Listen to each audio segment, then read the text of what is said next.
Ex-inmates, what was the stupidest thing you've seen a new inmate do on his first day in prison? Spent a year in a Bangkok prison. It was actually the first and only other British guy I would encounter while I was there, and the moment he came through the gates I was called over to try and communicate and translate for him. He was refusing to talk to anyone, basically going on a silent strike because he thought he wasn't supposed to be there and they were denying his human rights and all that.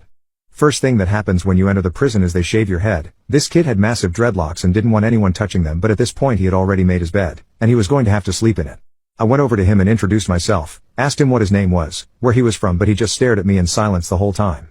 One of the guards gave me a photocopy of his passport so I could see his name, age and where he was from, etc. Against all odds this kid was actually from my hometown, so my face lit up. Finally I would have someone to talk to and I'm sure we could chat and bond while we were in there. God, did I need that. But he just refused to engage with anyone, even me who was trying so hard to get a word out of him. I explained over and over that he'd lost the game. He's in prison now and there is no way out of it, so just do what the guards say.